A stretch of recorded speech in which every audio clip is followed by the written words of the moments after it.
부활하셨습니다. 할렐루야. 아멘. 오늘의 모든 시간 가운데 하나님의 개입이 있었고 하나님의 역사하심이 있었고 하나님의 계획이 있었음을 우리는 알고 있습니다. 이 아침에 우리가 말씀을 나눌 때 하나님께서 우리에게 주시는 또 다른 기쁨이 있을 줄로 믿습니다. 아멘.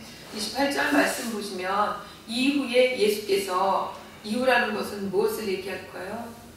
그 모든 고통의 시간들, 성금요일날 있었던 그 모든 사건을 이야기하고 있습니다. 우리는 사람들의 시선 하나만 곱지 않아도 우리는 마음이 흔들리죠. 왜 그러지? 내가 뭐 잘못했나? 아니면 잘못한 게 없다고 하면 나는 그 사람을 적대 감정을 내가 품습니다. 그리고 그 사람하고 경쟁하고 내가 저런 눈빛을 보지 않아야지 막 이런 생각들을 한단 말이에요. 그런데 예수님은 실어 버린 바 되었다 라고 얘기해요. 그러니까 모든 사람의 눈소리가 정말 예수님이 귀찮은 존재였어요. 아니 왜 이렇게 무리를 일으키는 거야? 온 세상을 시끄럽게 하는 거야. 밥 먹고 살아가기도 힘든데 이런 이야기들이에요. 이스라엘 백성들은 그 당시에 정말 밥 먹고 살기도 힘든 상황이었어요. 로마의 압제하에 있었거든요. 그리고 그 로마의 압제하에 있으면서 빌부터 살면서 정말 세리장이라든가 우리 요한복음 2장에 나오는 제사장들은 그럼 온전했을까요? 그들도 마찬가지로 온전하지 않았습니다. 그렇기 때문에 그들도 성전에 와서 제사 드리러 가는 자들을 통해서 장사놀이하고 있었어요. 그래서 그 성전에서 장사하지 말라고 예수님이 성전을 다 뒤엎으신 사건이 요한복음 2장에 나옵니다. 이렇게 정말 힘들고 힘든 상황 가운데 예수님이라는 존재가 사회의 무리를 일으키고, 여러분 지금 우리나라의 모든 형편 속에서 어때요? 좌가 갈리고 우가 갈렸느니 보수니 우파니 어때요? 이런 이야기를 들으면서 때로는 너무 신경이 상하지 않습니까? 이런 상황이었던 거예요. 정말 너무나도 정치적으로, 경제적으로, 사회적으로 혼란과 혼란 속에서 있었고, 그들 안에는 뭐가 있었냐면 우리를 구원해 줄 사람 누굴까? 우리하고 똑같아요. 대통령을 새로 뽑아야 되는데 누굴까? 없다. 우리를 구원해 줄 자가 누굴까? 메시아가 온다고 그랬는데 그 만락의 마지막에 끝나는 그 메시아는 누굴까? 요한에게로 몰려갔던 사람들이 예수님한테 또 다시 돌아오고, 그래서 예수님 앞에서 정말 새로운 길을 찾았다라고 생각하며 쫓아다녔어요. 그런데 어떻게 됐습니까? 난 죽을 거래. 그러니까 얼마나 황당해요. 유다가 황당했습니다. 어떻게 한 분이라도 생기자. 그 사건 아시죠? 결국은 어떻게 해요? 예수님 십자가에 못 박는데 일조를 합니다. 그가 후회를 했지만 그 시간은 다시 되돌릴 수 없는 시간이 되어버렸어요. 결국 예수님은 골고다 언덕까지 그 십자가를 지고 올라가는데 맨몸으로 올라가도 힘든 그 길을 그는 괄골이 달린 채찍으로 매를 맞고 가시관을 쓰고 침뱉음을 당하고 그런 모든 고통을 당하고 제자들에게 배신까지 당하며 육체적으로 정신적으로 심령 모든 면에서 아주 그냥 밑바닥인 거예요. 이런 상태에서 십자가를 지고 골고다를 걸어서 올라가셨습니다. 그것뿐입니까? 십자가에 못이 박혔죠. 여러분 흔히 그런 표현하잖아요. 가시에 찔려도 아픈데. 그런데 그 가시라고 하는 것이, 이스라엘의 가시는 우리가 생각하는 가시가 아니에요. 그 가시관을 쓰셨을 뿐 아니라 그 가시보다 더 두꺼운 대못을 손바닥에 박았어요. 발에 박았어요. 그렇게 예수 그리스도는 피를 흘리면서 죽어갔습니다. 그 얘기인 거예요. 이후에 예수께서 모든 일이 이미 이룬 줄 아시고, 그러니까 채찍을 맞고 실어버린 바 되고 골고다까지 올라가고 십자가에 대못이 박히고, 이 모든 상황 가운데 그가 이 땅에 온 사명을 다했다라는 얘기인 거예요. 십자가 지기 전에 17장에 예수님의 기도가 그것을 반증해주고 있습니다. 하나님이 내게 허락하신 하나님의 자녀들을 하나도 놓치지 않았다고 그렇게 기도하고 있죠. 자, 여러분 여러분은 사명을 찾으셨습니까? 여러분은 하나님이 이 땅에 왜 보내신지 아십니까? 많은 사람들이 이 땅에 하나님이 주신 달란트를 찾아서 간다라고는 하지만 정말 찾아서 가는 사람은 또 얼마나 있을까요? 네, 그거 참 의문이죠. 그런데 그 모든 일을 이미 이뤘다라고 자신 있게 얘기하는 이 예수님의 고백 속에서 우리는 우리 자신을 좀 살펴봐야 되고, 그리고 또 하나, 각 사람마다 내가 사명이 있고 하나님께 받은 바 그 달란트가 있다는 걸 알아요. 그런데 하나님이 정작 그 준 달란트를 쓰기 위해서 얘야라고 부를 때 그 얘기를 외면하는 경우들이 많아요. 왜?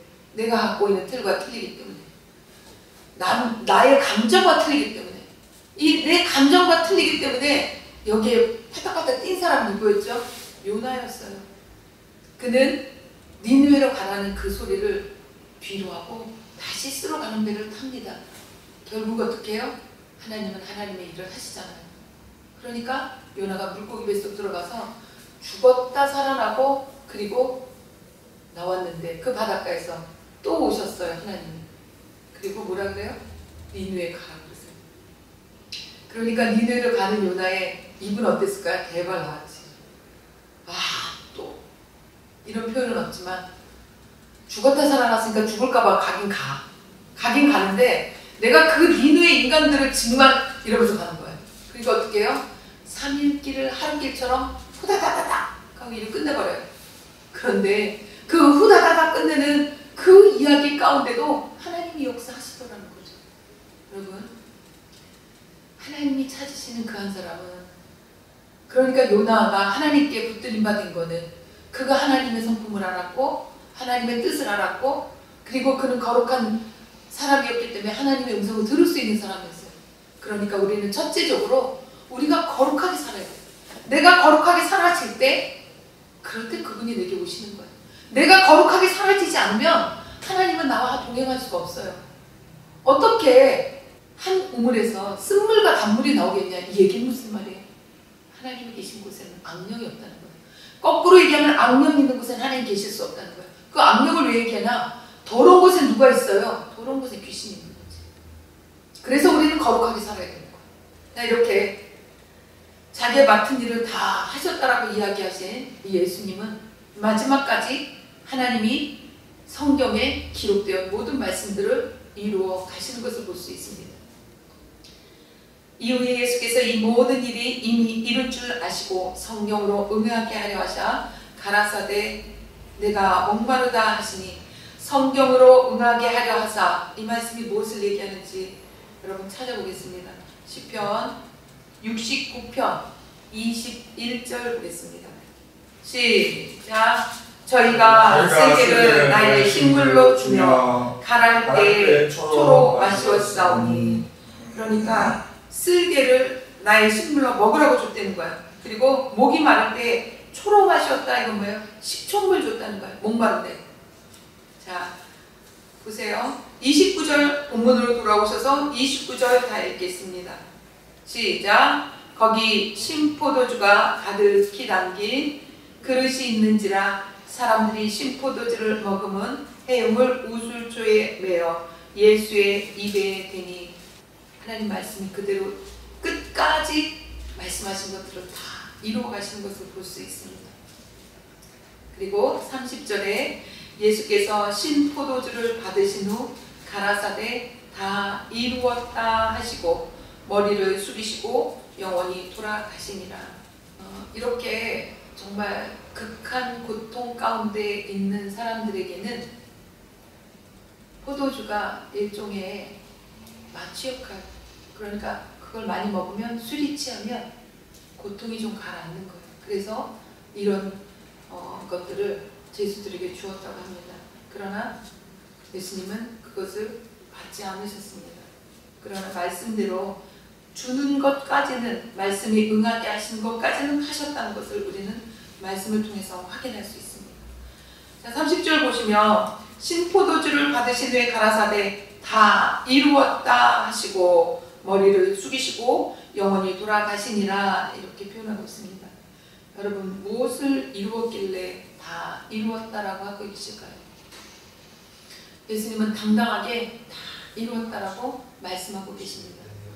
여러분과 제가 이 땅을 떠날 때 다 이루었다. 하나님이 내게 허락하신 일들을 다 이루었다. 그렇게 이야기하고 갈 수 있으면 좋겠습니다. 어떤 권사님이 운명하실 때 그런 얘기 하시더라고요. 내가 누구도 전도했고 누구도 전도했고 누구도 전도했고 그런데 그래도 내가 많이 못해서 하나님께 죄송하다. 그 얘기를 하시더라고요. 요즘 세대는 전도하기가 사람들의 마음에 강팍해서 힘들다라고도 얘기를 하지만 또 시도조차도 안 하는 것이 현실인 것 같아요. 그런 과정 가운데 우리가 또 두려워하고 있는 것은 뭐냐면 기독교를 박해할 날이 얼마 남지 않았다. 이제 차별금지법이 통과되면 우리는 예수가 그리스도라고 예수를 믿어야 천국 간다고 이 얘기 자체를 할 수 없다. 그러면서 얘기를 하고 있지만 그런데도 우리 가운데는 전도하지 못한다는 것이 참 안타까운 일인 것 같습니다. 오늘 30절에 다 이루었다라고 하신 부분을 우리가 살펴볼 때 우리 예수 그리스도께서 다 이루었다라고 하시는 것은 무엇을 얘기하고 있는 것일까요? 첫 번째로 예수 그리스도께서 우리에게 다 이루었다라고 이야기하는 것은 하나님의 공의를 만족하게 하신 것을 이야기합니다. 이사야서 11장 4절 5절 한번 살펴볼까요? 다 같이 찾았으면 11장 4절에서 5절 다 같이 읽겠습니다. 공의로 비판 자를 심판하며 정직으로 세상의 겸손한 자를 판단할 것이며 그 입의 막대기로 세상을 치며 입술의 기운으로 악인을 죽일 것이며 공의로 그 허리띠를 삼으며 성실로 몸에 띠를 삼으리라. 네, 하나님에 대해서 말씀하시는데 그 공의로 허리띠를 삼았다라고 얘기를 해요. 그러니까 이 예수님의 십자가에 달려 돌아가신 것이 하나님의 공의를 이루었다. 얘기는 뭐냐면 죄값을 청산했다는 이야기인 것입니다. 죄값을. 이 땅에 모든 천지를 창조하시고 사람을 만드시고 그 사람으로 하여금 하나님께서 이 모든 것을 다스려라, 충만해라, 정복해라, 땅에 충만해라 그렇게 말씀하셨어요. 그리고 모든 것을 다 주는데 그 가운데 하나 선악을 알게 하는 나무 이건 먹지 말아라. 먹는 날에는 죽으리라 그렇게 이러셨어요. 그러나 그 하나님이 말씀하신 이것이 지켜지지 않았습니다. 그 지켜지지 않은 이 사건을 통해서 하나님은 뭐라고 얘기하시냐면 여자의 후손이 뱀의 머리를 상하게 할 것이다 라고 얘기해요. 이 뱀의 머리를 상하게 하는 이 사건은 무엇을 얘기하냐면 죄 있는 인간이 에덴에서 쫓겨났는데 에덴에서 쫓겨난 그 인간이 에덴으로 다시 돌아갈 수 없는 그런 상황 가운데 하나님의 공의가 그 죄값을 치워냄으로 인해서 누가 그렇겠죠? 물론 사단을 통해서 하나님 그렇게 일을 하셨지만 하나님은 이미 만세 전부터 그 일들을 예정하셨던 것을 우리가 알 수 있습니다. 그럼으로 인해서 하나님의 공의가 만족했다는 그것이 다 이루었다는 얘기인 거죠. 그리고 두 번째로 그러면 이 하나님의 공의 이루시고 또 무엇을 이루어졌을까? 5대 제사가 이제 피해졌어요. 5대 제사가 이루어졌어요. 예전에는 어떤 게요? 번제, 소제, 화목제, 속제제, 속건제 이렇게 5대 제사가 있었습니다. 이 제사마다 다 뜻이 있었어요. 이 5대 제사를 드려야지 하나님의 공의를 이뤄냈다라고 하면 이 5대 제사가 예수 그리스도께서 단번에 제물이 되심으로 인해서 그 5대 제사가 다 끝난 것을 성경은 이야기하고 있습니다. 히브리서 9장 22절 보겠습니다. 시작. 율법을 쫓아 거의 모든 물건이 피로써 정결케 되나니 피 흘림이 없은즉 사함이 없느니라. 아멘. 네. 그 피 흘림, 예수 그리스도께서 십자가에서 달려 돌아가신 그 일로 인해서 하나님의 모든 제사가 이제 다 끝났다는 거예요. 5대 제사가. 예수 그리스도께서 단번에 제물이 되셨다라고 성경은 표현하고 있습니다. 그래서 이 5대 제사가 다 끝났고 28절 보시면 이와 같이 그리스도도 많은 사람이 죄를 담당하시려고 단번에 들이신 바 되셨고 구원에 이르게 하기 위하여 죄와 상관없이 자기를 바라는 자들에게 두 번째 나타나시리라. 그러니까 예수 그리스도께서 하나님 앞에 단번에 제물이 되셨다. 그 한 번의 제물로 인해서 5대 제사가 이제 더 이상 드리지 않아도 되는 그런 사건을 이루어내셨다라고 하는 것입니다. 그럼 세 번째로 이루신 건 뭘까요? 누구든지 예수 그리스도를 믿고 그 십자가 보혈의 공로를 의지하면 멸망하지 않고 영생할 수 있도록 그렇게 다 이루어 놓으셨습니다.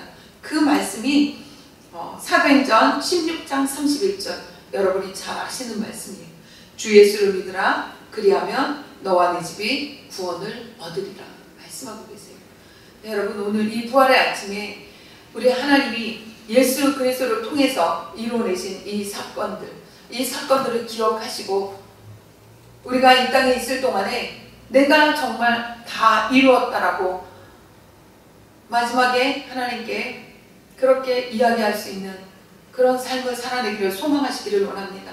또 하나, 예수 그리스도가 다 이루어놨는데도 불구하고 우리가 그 다 이루어놓은 그 모든 사건들을 누리고 가지 못한다고 하면 이거 얼마나 멍청한 일일까요?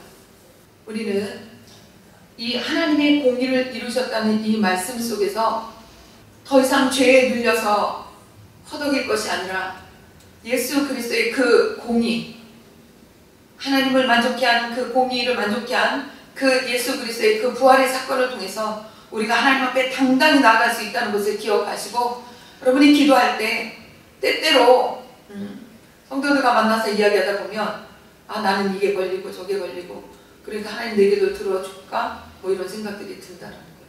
그 생각 옳은 생각이죠. 그러면 우리는 그런 생각만 하다가 시간 보내야 될까요? 그건 그야말로 허송세월 보내는 거죠.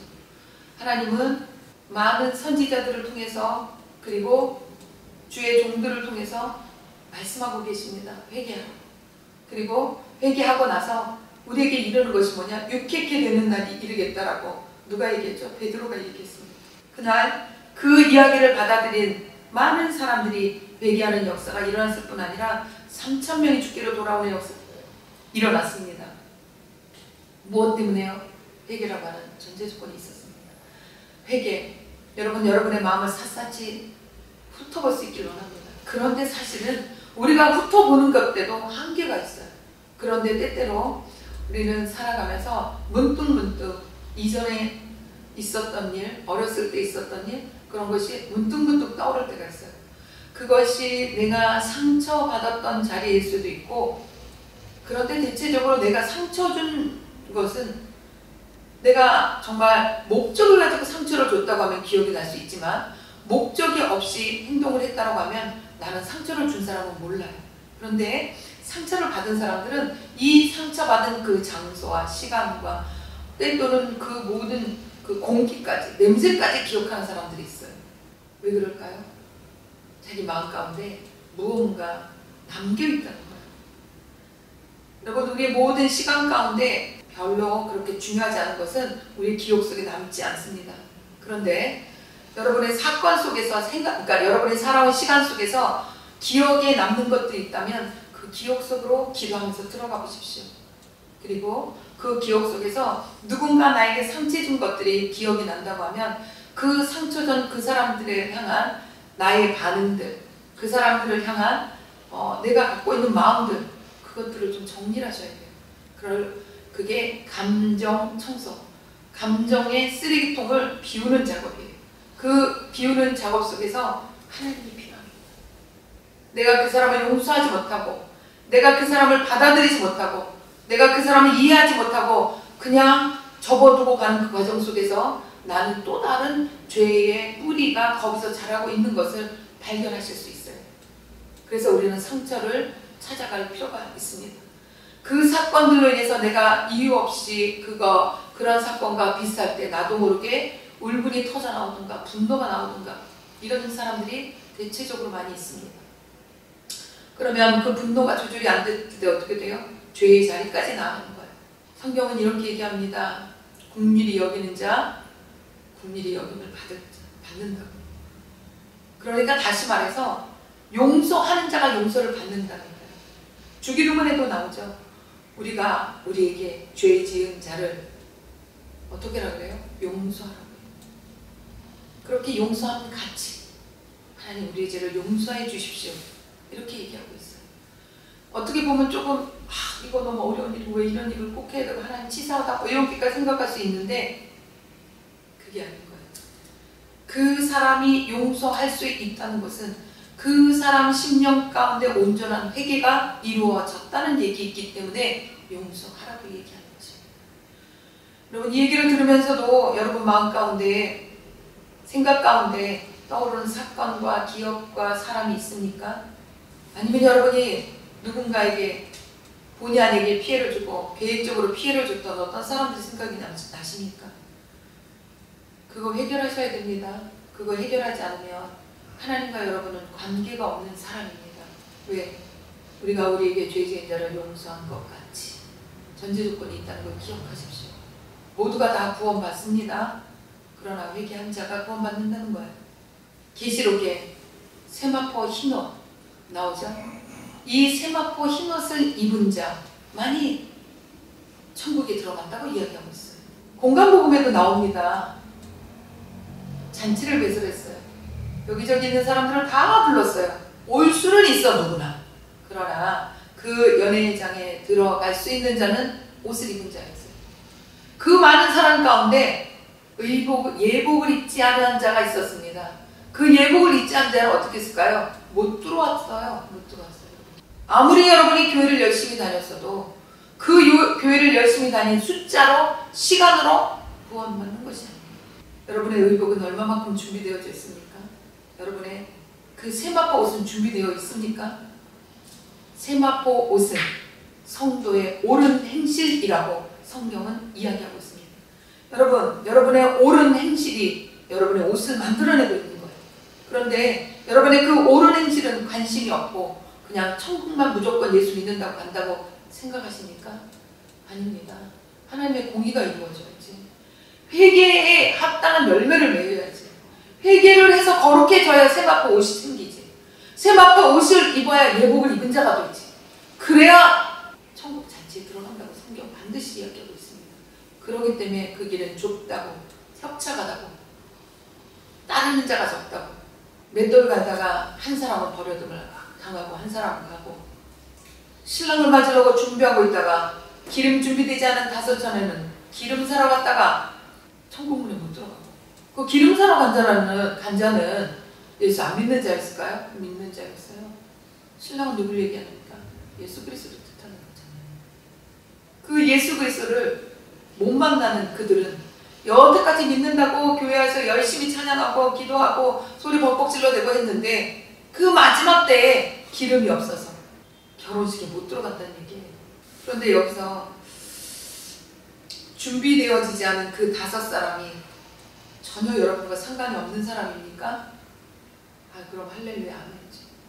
그런데 조금이라도 여러분 마음 가운데 꺼리낌이 있다면 이 시간 이후로 여러분이 기도하실 때 하나님 내게 회개영을 부어주십시오. 기도하십시오. 여러분의 회개영이 부어질 때, 여러분이 회개영이 부어질 때 나도 모르게 죄지었던 것까지 기억나서 그로 인해서 나를 미워하는 그 사람이 하나님 앞에 또 죄를 짓고 사단과 가까워졌다는 걸 깨달을 때 여러분이 정말 눈물을 흘리지 않을 수 없는 그런 사건 속으로 들어갈 거예요. 그 눈물 콧물이 여러분의 영혼을 깨끗하게 하고 세마포 옷을 만들어내는 역사가 일어납니다. 오늘 이 부활의 아침에 예수 그리스도는 나와 똑같이 부활한 그 생명체가 되어서 나아가자고 이야기하고 계십니다.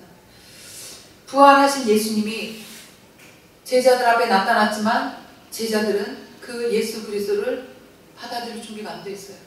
그랬기 때문에 그들은 예수 그리스도를 유령이다라고 표현했어요. 그리고 두려워했어요.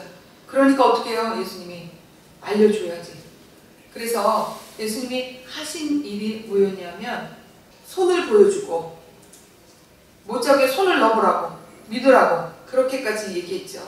그런데 그 자리에 없었던 도마가 나는 정말 도대체 못 믿어. 내가 그 손에 옆구리에 손 넣어보지 않고는 믿을 수가 없어. 이렇게 얘기했어요. 자, 요한복음 20장 26절에 여드레를 지난 후에 예수님께서 도마에게 나타나십니다. 평강이 있을지어다. 그리고 도마한테 얘기하세요. 내 손가락을 이리 내밀어 내 손을 여기에 넣어보라고. 옆구리에 넣어보라고. 자, 여러분, 예수님이 베드로한테 이 얘기 들었을까요? 누구한테 이 얘기 들었죠? 혹시 거기 시종드는 계집종한테 얘기를 들었을까요? 그 자리에 아무도 없었고 예수님 그 이후에 아무도 나타난 적이 없었습니다. 그런데 8일을 지난 후에 벼랑간에 호련히 나타나셨어요. 이 얘기는 무슨 얘기예요? 예수님이 우리 눈에 안 보여도 우리 가운데 함께 계신다는 거예요. 우리의 모든 공간 가운데 함께 계신다는 거예요. 여러분이 어떤 행동을 하고 있는지, 어떤 생각을 하고 있는지 모든 그 시간 속에 성령 하나님이 계시다는 거예요. 그렇기 때문에 그 이야기를 들었던 예수님은 도마를 놓칠까봐 도마에게 나타나셔서 뭐라고 얘기하셔요? 자, 내 손 봐라, 내 옆구리 봐라, 손가락으로 넣어봐라. 그리하고 믿음 없는 자가 되지 말고 믿는 자가 되라. 그러니까 도마가 뭐라 그래요? 나의 주시며 나의 하나님이십니다 라고 고백을 하죠. 그때 예수님이 하신 말씀이 이 말씀이에요. 너는 나를 본고로 믿느냐? 보지 못하고 믿는 자들은 복되도다. 할렐루야. 여러분과 제가 복된 사람입니다. 복된 사람은 어떻게 해요? 뭘 믿어야 되는 거예요? 내가 예수 그리스도를 만나지 않았어도, 보지 않았어도 그분이 계시다는 것을 믿는 거, 그들이 복되다는 거예요. 도마가 없는 그 자리에, 예수가 없는 그 자리에 있었던 모든 사건들을 예수님은 다 알고 계시다는 거예요. 그리고 도마의 의문을 어떻게 해결해 주러 나타나셨다는 거예요. 그리고 그 해결하신 후에 하신 말씀이, 넌 날 보고 믿어? 보지 않고 믿는 사람이 더 복되다. 우리에게 그 믿음 주신 하나님께 감사합니다. 고백하는 여러분 되시기를 바랍니다. 그리고 더불어 우리의 모든 시간과 환경 속에서 그분이 늘 함께 계시다는 거 잊지 마시고, 어떤 형편 속에서도 여러분의 입술을 관리하십시오. 여러분의 행동을 관리하십시오. 하나님은 여러분의 생각까지도 감찰하고 계십니다. 생각의 결과물이 뭐예요? 입술입니다. 생각의 결과물이 뭐예요? 행동이에요. 그러므로 여러분의 생각을 지키십시오. 지킬 만한 것보다 더욱 내 마음을 지키라. 이 말씀이 잠언서에 나온 말씀인데, 이 말씀이 그때부터 우리 모든 인간 가운데 하나님 말씀하신 이야기는 뭐예요? 하나님은 어느 곳에나 우리와 공존하시다는 거예요. 인간이 믿더라 믿더. 이 아침에도 이 공간 가운데 그분이 계십니다. 기도하겠습니다. 좋으신 아버지 하나님, 이 부활의 아침에 우리가 하나님께 나오게 하시고 기도하게 하시고 하나님의 의로 우리가 하나님 앞에 나아갈 수 있도록 길을 열어주심에 감사합니다. 예수 그리스도께서 십자가의 상에서 다 이루어낸 그 모든 사건을 우리가 삶 가운데 누리지 못하면 우리는 바보 멍청이입니다. 주여, 우리가 아버지 예수 그리스도께서 십자가상에서 다 이루었다라고 하시는 그 다 이룬 그 사건들을 우리가 이 땅 가운데 누리며 가게 하옵소서. 예수 그리스도로 감사하며 간절히 기도하옵나이다. 아멘. 박성호 형제님 나오셔서 언급을 위해서 기도하십니다.